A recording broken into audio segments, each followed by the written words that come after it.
তো আমরা আবার রাস্তা দিয়ে যাইতেছি, ওইদিকে হচ্ছে ফেরিঘাট, আর ওই যে ফেরি আসতেছে। সো ফেরি আসার পৌঁছে যাবো ইনশাল্লাহ। ফেরি হচ্ছে 4:30, এখন 4:05 বাজে। So we have 25 minute. ও বাসও যাইতেছে, বাস যাইতেছে। ফেরি আসার আগে বাস ওইদিকে পৌঁছা যায়। So we just return the bike. Ferry মাত্র আসছে, ফেরি এখনো ভিড়ও নাই। So that is called perfect timing. Amazing. It was a nice experiment. I really enjoyed it.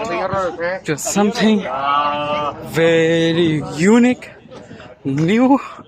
Of course, I cannot imagine myself riding bicycle the whole day and visiting one island. So it was really unique and unexpected, and my family is also happy. এবার বাংলাদেশে। So আমি কখনো আমার নিজেকে কল্পনা করি না যে আমি এরকম সাইকেল রাইড করবো একটা আইল্যান্ডে সারা দিন লাগায়, তাও কারণ আমি সাইকেল চালাতে পারি না।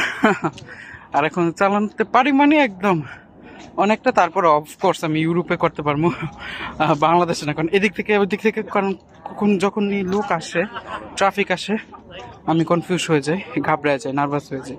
সো নার্ভাস হয়ে গেলে গাড়ি যেদিক থেকে আসতেছে আমি গাড়ির দিকে যাই, মানে গাড়িতে যেমন আমি লাগাই দেবো, এই অবস্থা। বাট এদিকে ট্রাফিক খুব কম, আর এই আইল্যান্ডে তো আরও কম। সো এই কারণে করতে পারছি।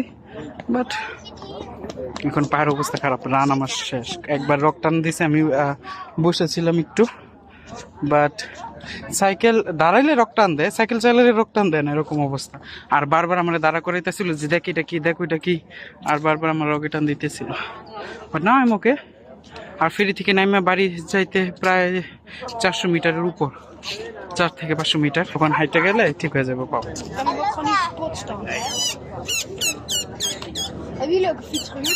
The whole story আছে, বাট ইন টাচ।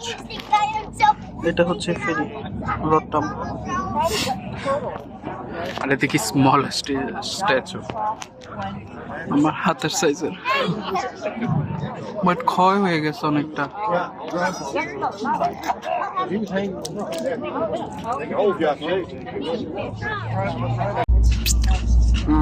এখন হলো বুঝছি যে কি কারণে এই সাইড আর ওই সাইড কানেক্টেড না, মানে হাইটটা যেতে পারবো না, সিঁড়িতে নাইমা আবার ওই সাইডে যেতে হইব। আর কি কারণে মাঝখানটা এরকম খোলা গ্লাস দাও, বিকজ গাড়ির জন্য, গাড়ি উপর পর্যন্ত দেখা যাইতেছে যে গাড়ির হর্ন। যদি তারা কানেক্ট করে ওই দিক দিয়ে তো গাড়ি ঢুকতেই পারবো না। So this is for bigger car.